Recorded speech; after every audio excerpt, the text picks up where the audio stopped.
맘 읽어주는 스님이랑.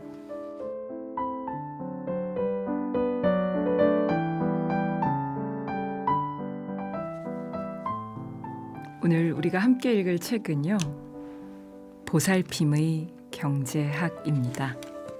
바로 이 책인데요. 네, 참 예쁘죠. 하트가 가운데 뻥 하고 있습니다. 이 하트가 무엇을 의미할까요? 여러분이 댓글창에 늘 이렇게 이 하트가 빠지면 뭔가 심심하죠. 네, 늘 애용해 주시는 그런 부호인데요. Caring Economics 이렇게 적혀 있어요. Caring, 보살핌의 경제학. 돈신교의 시대라고 지금 우리 시대를 진단하는 분들이 많아요. 돈이 신인 종교인 그런 시대가 되었다. 모든 게 다 돈으로 다 이루어지는. 그리고 얼마 전에 이렇게 지금도 현재 진행형으로 유행하고 있는 아주 인기가 많죠. 오징어 게임. 네. 이 영화를 보면서 오징어 게임 중독에 너도 나도 어느 지점에선가 중독에 걸려 있는 그런 시대이다. 이런 이야기를 하고 있는데요. 이런 시대를 우리가 한 복판을 살고 있는 한 구성원으로서 제가 아무리 스님이지만 그 구성원 속에 같이 있는 입장에서 그렇다면 무조건 그 게임판에서 벗어나라. 그 게임판 옳지 않다라고만 얘기한다고 해결이 될 것인가? 아니다. 대안을 제시할 수 있어야 한다. 이런 사유를 하게 되었습니다. 뭐 피할 수 없으면 즐겨라 이런 말도 있는데요. 그러면 어떻게 즐기지? 피할 수 없다면. 그런 생각을 하면서 제가 이 책을 우연히 발견하면서 이 책을 한번 같이 읽으면 좋겠다라는 생각을 우리 제작진들과 하게 되었습니다. 요즘에 그런 게 있더라고요. 그 리추얼 프로그램을 서로 공유하는 그런 청년들 모임이 굉장히 인기가 있대요. 그게 뭐냐면 리추얼이라는 게 의식이잖아요. 예를 들면 아침에 모닝커피 먹고 뭐 나 이렇게 식사했어요. 이런 거 사진 공유하고 책 읽기 뭐 매일매일 일기 쓰기 이런 작은 생활 속의 일상들 루틴을 공유하는 거예요.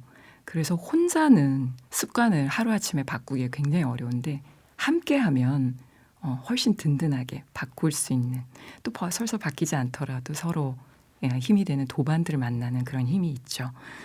이런 것들이 요즘에 청년들 사이에 인기가 많다고 해요.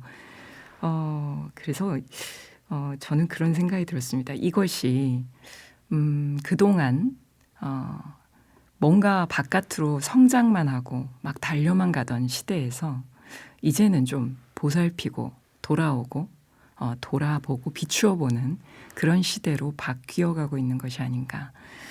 그 시점에 바로 이 책 Caring Economics, 보살핌의 경제학. 이 책이 큰 의미를 하나 던져줄 수 있겠다. 그런 생각을 갖고 가져왔습니다.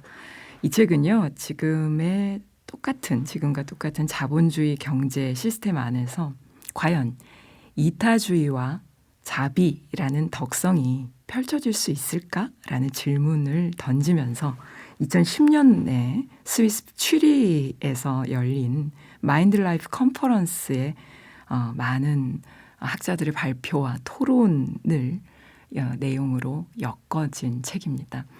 이 마인드 라이프 컨퍼런스는요, 달라이라마 스님께서 주축이 되셔가지고 지원을 하셔서 세계 각국에 내노라 하는 과학자, 심리학자, 인류학자, 뭐 뇌과학자, 금융 전문가 뭐 이런 분들이 다 모여서 특히 또 사회적 기업 이런 전문 경영자들까지 현장의 사람들까지 한 자리 모여서 서로 한 주제를 갖고 토론하고 또 학문 간에 또 종교 산업 간에 통합을 주제로 해서 열어내는 그런 컨퍼런스 토론회입니다. 2년에 한 번씩 이게 열리는데요. 이번에 이 책은 2010년에 그 컨퍼런스를 이렇게 엮어서 책으로 만든 것이죠. 그런데 이 책이 나오는 그 시점이 참 묘합니다. 2008년 글로벌 금융위기가 터졌죠. 전 세계가 정말 희청하게 되었습니다. 미국에서 시작되었지만 그 직후에 이 컨퍼런스가 열렸거든요. 당시 우리 대한민국도 예외는 아니었는데요. 모든 경험은 항상 교훈이 있죠. 그 시절의 그 경험을 통해서 우리가 알게 된 것은 무엇일까요? 그리고 지금 오늘날 우리가 겪고 있는 이 시간, 정보통신혁명이 일어나서 4차 산업혁명이 일어나서 모든 것이 긴밀하게 연결이 되었는데요. 그 당시처럼 똑같습니다. 낯선 사람, 낯선 국가들과도 운명을 같이 할 수 있는 그런 시대가 점점 더 그 속도와 방향이 굉장히 이렇게 빠르게 연결되고 있는 시절입니다. 달라진 건 별로 없어요. 여전히 자본주의 시장은 돌아가고 있고요. 그런데 이 즈음에 이런 질문을 한번 던져보겠습니다. 보이지 않는 손이라는 것이 저절로 효율성을 이끌어낸다고 믿어왔던 근대 자본주의 시장의 시스템은 정말로 최선인 걸까? 이 컨퍼런스가 열린 지는 10년이 훌쩍 지났습니다. 달라진 점 체감하시나요? 이 책 보살핌의 경제학을 통해서 가장 효율적으로 이윤을 극대화하는 숫자 계산의 방법을 찾아내는 어떤 경제학의 개념들 속에서 과연 이타적이고 자비로운 보살핌의 덕성이 어떻게 결합될지 지금부터 그 네 번째 장인 생물학적 이타주의에 대한 논의를 같이 읽어보며 사유해 보도록 하겠습니다. 4장입니다. 이 장에서는 인류학자 조앤 실크가 아주 재미난 이야기를 하나 들려주는데요. 바로 1996년에 시카고에 있던 그 한 동물원에서 어린 아이가 구경을 하고 있다가 고릴라 우리 안으로 떨어지는 사고가 발생을 합니다. 그 순간 우리 안에 있던 암컷 고릴라가요. 아이를 뛰어나가서 이렇게 구하는 그런 일이 있었어요. 그래서 이 사건 하나를 놓고 학자들이 막 의견이 분분했던 거예요. 암컷 고릴라의 모성 때문인가? 이렇게 본능적으로 이렇게 모성이 발현이 된 것인가? 이런 이야기가 나왔는데 사실은 그게 아니었대요. 실험과 여러 가지 논의 끝에 나온 결과는 뭐냐면 동물원 직원한테 평상시에 암컷 고릴라가 새끼 고릴라를 잘 돌보는, 보살피는 방법을 훈련을 받았기 때문에 이런 일이 일어날 수 있었다. 이렇게 결과가 나왔어요. 그래서 학자들이요. 또 누굽니까? 궁금해지는 게 많아지는 거죠. 고릴라한테 과연 자비심이 있는지 없는지 실험을 해봤대요. 1번을 선택하면 본인은 물론이고 파트너 고릴라에게도 바나나를 하나씩 더 준다. 그런데 2번을 선택하면 자기 하나만 바나나를 받는다. 어느 걸 선택하겠냐. 이렇게 실험을 했는데 결과가 어떻게 됐을까요? 우리가 이기적인 이 유전자를 가진 인간들의 이 상황. 지금 우리가 현실에서 만나는 사람들의 모습을 볼 때 그 게임판 속에 중독되어 있는 사람들의 모습을 볼 때는 마치 아마 2번이 많지 않을까? 자기만 바나나 먹으려고 하지 않을까? 이런 생각 들죠. 그런데 재밌게도 결과가요.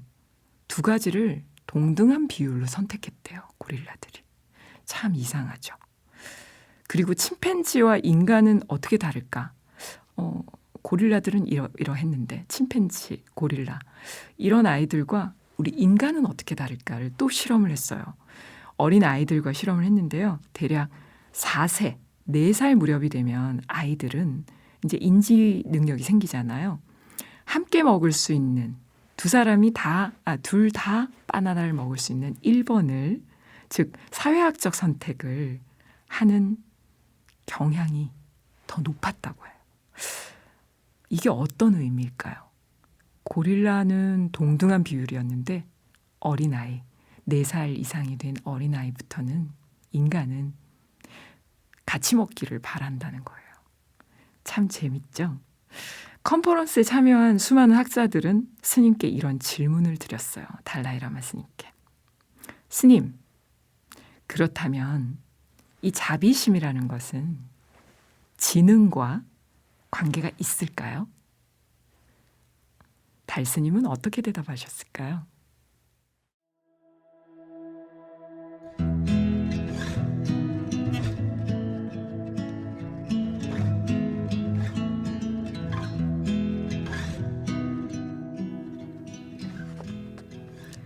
자비심은 지능과 관련이 있습니다. 지능이 낮은 포유류는 물론이고 하늘을 나는 새들도 전체적으로 보지는 못합니다. 지능을 갖추게 되면 훨씬 종합적으로 볼 수 있습니다. 오직 지각이 있는 존재만이 고통과 기쁨을 경험하며 이것이 자비심의 기초가 됩니다. 거기에 지적 활동이 더해지면 자비심이 강화되죠. 우리 인간에게는 지능이 있고 또 멀리 내다보거나 전체적으로 보는 능력이 있어서 이따금 당장은 희생을 감수하고 고생을 자초하더라도 장기적인 이익을 도모합니다. 어떤 경우에는 동물들도 내년이나 다음 달 혹은 자식들을 고려하여 이익을 따질 수 있을지도 모릅니다. 하지만 그 외에는 동물들이 종합적인 관점에서 미래를 내다보는 능력이 있다고 생각되지는 않습니다. 따라서 자비심과 관련해 서로를 보살피는 인간의 태도는 살아남기 위한 생물학적인 본능이라고 생각합니다. 어떤 사람이 다른 사람의 생존을 위해 에너지와 노력을 기울이려면 그 사람에게는 의지가 있어야 합니다. 그 의지는 이타심과 호의, 애정과 책임감에서 비롯됩니다.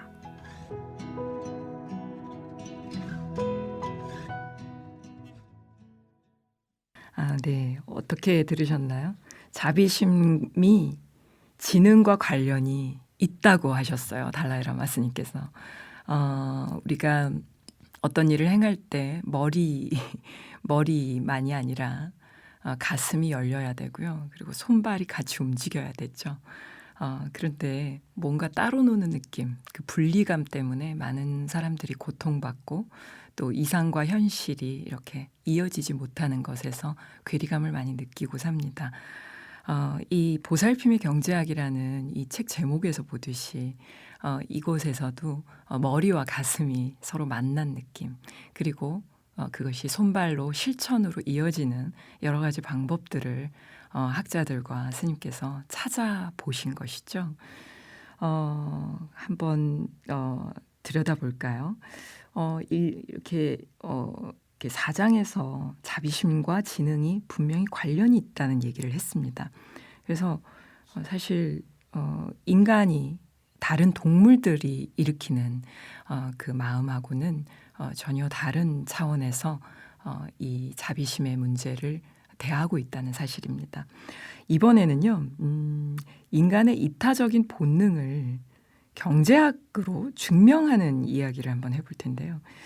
이 장에서는 경제학자 윌리엄 하버가 이런 이야기를 했어요. 순수한 이타심이라는 것은 강렬한 감정을 일으킬 수는 있지만 적극적으로 행동으로 이어지기는 어렵다. 이제는 우리는 온정적인 이타심을 길러야 한다.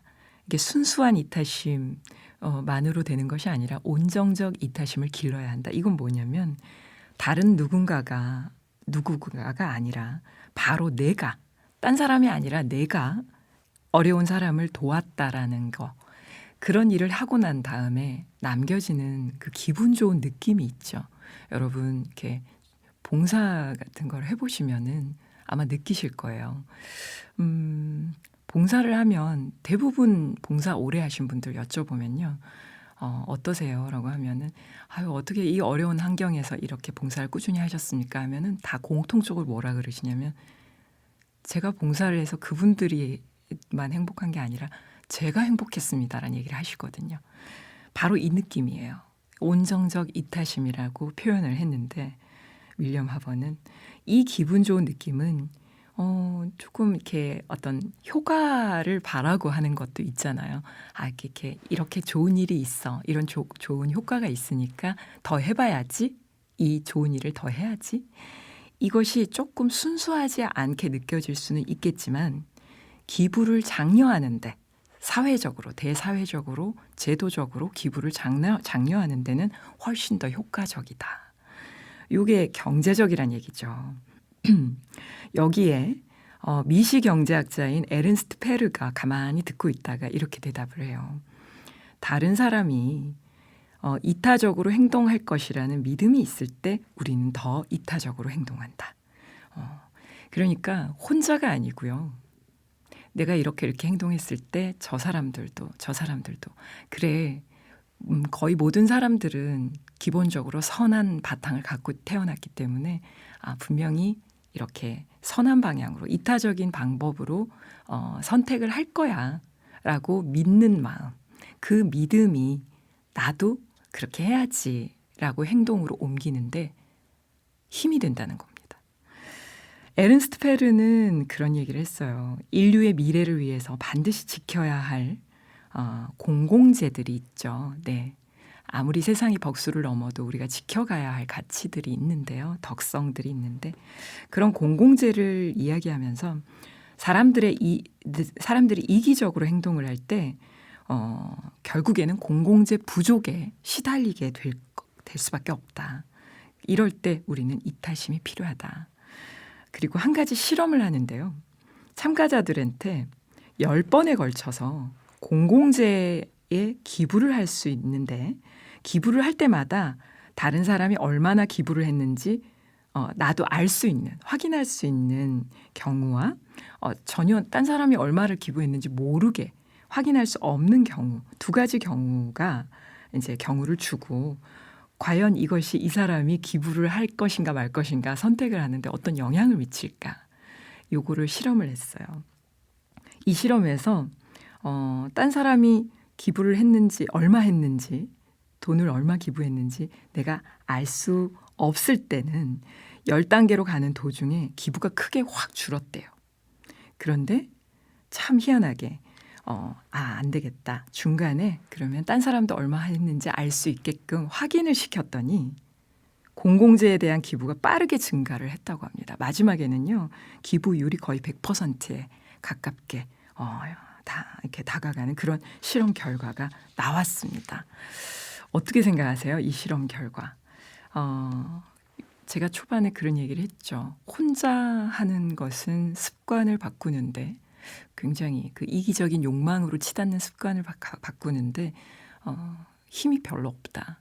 그래서 함께 그것을 공유하고 나누는 그런 루틴, 그런 리추얼이 요즘에 젊은이들 사이에 인기가 있다고 했는데 바로 이 이야기가 이 실험이 그 결과를 보여주고 있는 게 아닌가 그런 생각이 듭니다. 소수의 이기적인 사람들이 분명히 있긴 하죠.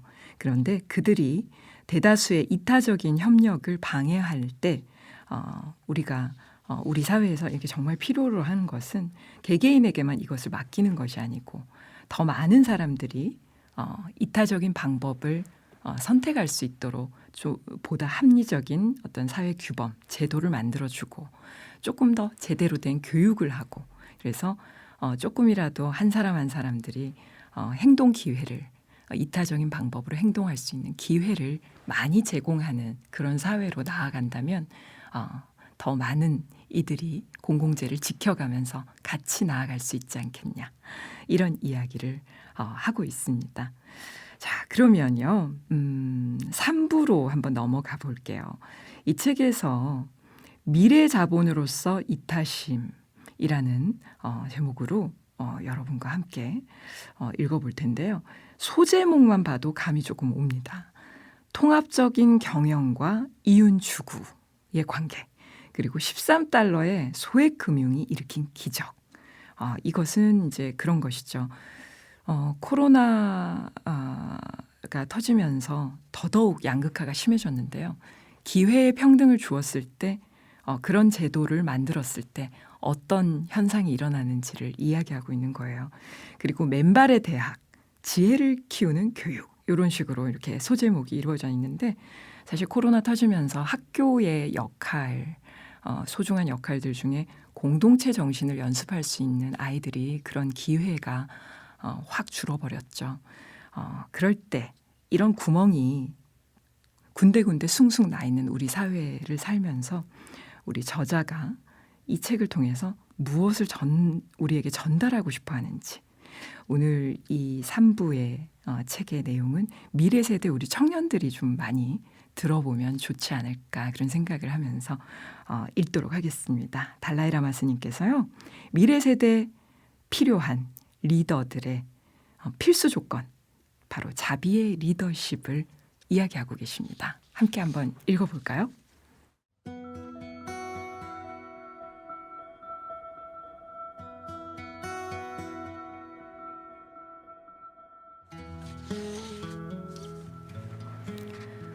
리더는 태어나거나 만들어지는 것이 아니라 성장하고 양성된다는 사실입니다. 제가 생각하기에 리더를 양성하는 또 다른 방법은 내적 가치를 단련시키는 것입니다. 불교에서는 만물이 상호 의존적이고 서로 연결되어 있다고 생각합니다. 따라서 좋은 리더를 양성하는 일은 교육이나 환경과도 관련이 있습니다. 우리는 그 중에서도 긍정적인 가능성을 키워주어야 합니다. 긍정적인 감정은 자기 자신은 물론이고 타인에게도 이롭습니다. 따뜻한 마음과 책임의식이 현대사회의 각 분야에서 할 수 있는 중요한 역할이 분명히 있습니다. 뇌과학자들은 이미 그런 방향으로 변화할 수 있다는 것을 밝혀냈습니다. 훈련으로 달라질 수 있는 것이죠. 그러니 이제 사람들에게 달렸습니다. 교육은 물론이요, 다른 분야에서도 어떤 식으로든 적당한 계획이 마련되어야 한다고 생각합니다. 이제 물질적인 가치의 한계를 경험할 때가 되었습니다. 실제로 우리는 많은 불필요한 문제들에 직면하고 있습니다. 그래서 새로운 깨달음과 함께 인간의 기본적인 가치로 조금씩 돌아가고 있습니다. 20세기 말부터 새로운 경험과 새로운 관심, 새로운 깨달음을 통해 우리에게 변화가 나타나기 시작했습니다. 21세기가 시작된 지금 훌륭한 사상가들이 우리 사회에 부족한 중요한 요소들을 짚어주고 있습니다. 대단히 놀랍고 희망적인 변화라고 생각합니다. 우리는 여전히 인간이고 쾌락과 고통을 경험합니다. 물질적인 가치와 기술이 이런 사실을 바꿀 수는 없으며 내적인 평화를 가져다 주지도 못합니다. 우리의 노력이 우리가 사는 동안에 구체적으로 완전한 결실을 보지는 못하더라도 우리가 뭔가 시작하게 되면 미래 세대들은 뒤따를 것입니다. 21세기가 끝나기 전에 더 나은, 더 자비롭고 인간적인 그런 사회가 열릴 것입니다. 그러면 자비로운 리더십도 생겨나겠죠.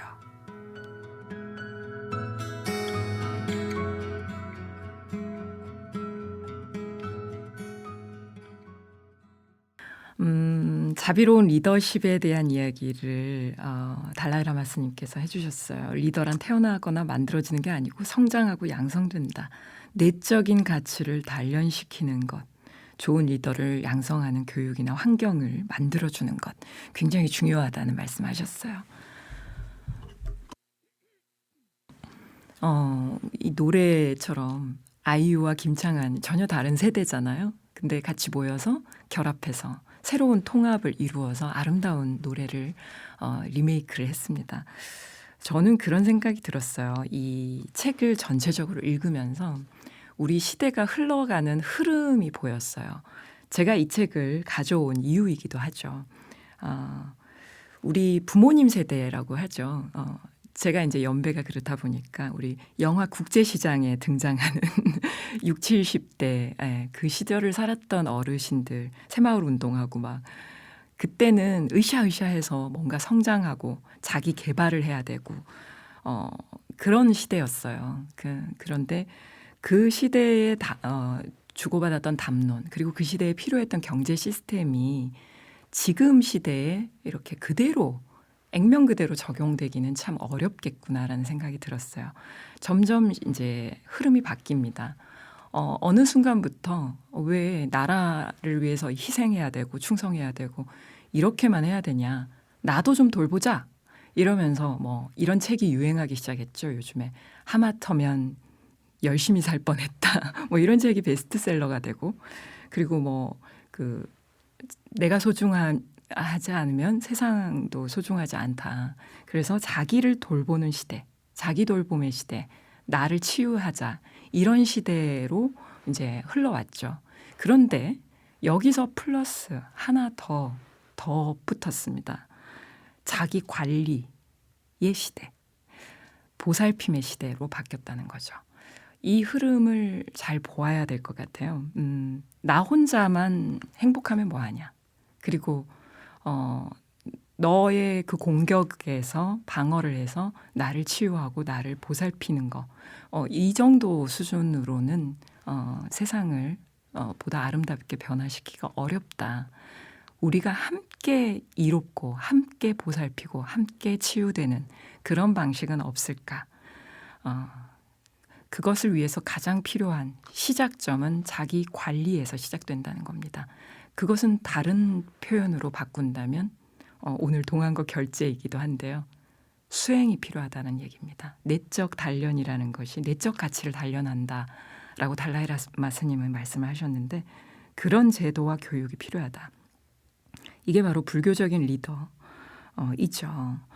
우리 그대기 식구들은 어떻게 듣고 계실까요? 한번 들어볼게요. 영란님, 자비의 구조인 자비로 이루어진 구조라는 거죠. 자비 구조인 우주라고 표현을 하셨어요. 와, 한마디에 다 들어있는데요. 온 세상이 자비로 이루어져 있다는 거죠. 법륜아님, 보살핌이 붙기는 했어도 여전히 경제학은 어려워요. 통계학하고 붙어서 하하, 자비만 기억할게요, 스님. 베풀며 나누며 사랑하며. 네.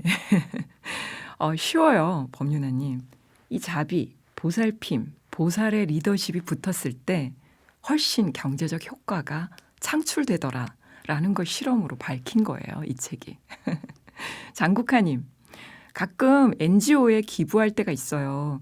사연만이 아닌 사연마다의 기부금의 목표액을 제시하고 실시간으로 모인 기부금이 눈에 보일 때 도울 방법을 더 적극적으로 찾게 되더라고요. 와, 요게 우리 울림 라디오가 하고 있는 방식인 것 같은데요. 네, 여러분들 기부하실 때 공유하실 때 이렇게 그러시잖아요. 후원하실 때 이야기 다 남겨주시잖아요. 어떤 뜻으로 기부하시고 함께 하시는지. 그게 도움이 되는군요. 네. 김하정님, 요즘 동생 보살피면서 진정한 자비심에 대해 많이 생각을 하는데요. 머리가 아닌 가슴으로 라고 얘기를 하셨어요. 그 머리가 아닌 가슴으로라는 게 우리 화연님이 말씀하신 거랑도 통하는 얘기인데요. 화연님이 그러셨어요. 자비심에는 지혜가 따라야 한다. 봉사 후에 제가 더 행복합니다. 정말 맞는 말씀이네요, 스님. 달라이라마 존자님의 깊은 해안과 통찰력 늘 탐복하게 됩니다. 라고 하셨어요. 이게 이 책에도 잠깐 등장을 하는데 탑다운에서 바텀업의 방식으로 바뀌어야 된다. 이게 탑다운은 위에서 밑으로 이렇게 찍어 누르듯이 일종의 독재죠. 그리고 이렇게 기부나 이런 후원이나 이타적인 어떤 실천조차도 위에서 아래로 이렇게 가르치고 시켜서 하는 방식. 이게 아니고 아래에서 위를 향해서 바텀업 하는 거죠. 한 개개인이 가슴이 열리고 그랬을 때 머리에 지능적인 어떤 성장도 일어나는 것이고 지혜가 열리면서 세상을 보는 눈이 바뀌는 거예요, 사실은. 그럴 때 손발이 움직여서 행동으로 실천이 되는 것이죠. 그래요. 저는 이런 현장에서 벗어나지 않으면서 함께 뛰면서 이 가치를, 이 덕성을 사람들에게 전하는 사람들, 그것을 눈에 보이도록 이렇게 실천하는 방법이 있습니다라고 제시해 줄 수 있는 사람들. 이런 사람들이 진짜 리더십이 있는 사람들인데 이 자비의 리더십을 가진 사람들을 대승불교에서는 보살이라고 부르죠. 이런 파워는 그 위에서 찍어 누르는 폴스라고 하는 그런 괴력, 독재적인, 독과점하는 그런 방식의 힘과는 전혀 다른 현장의 힘인 것 같습니다.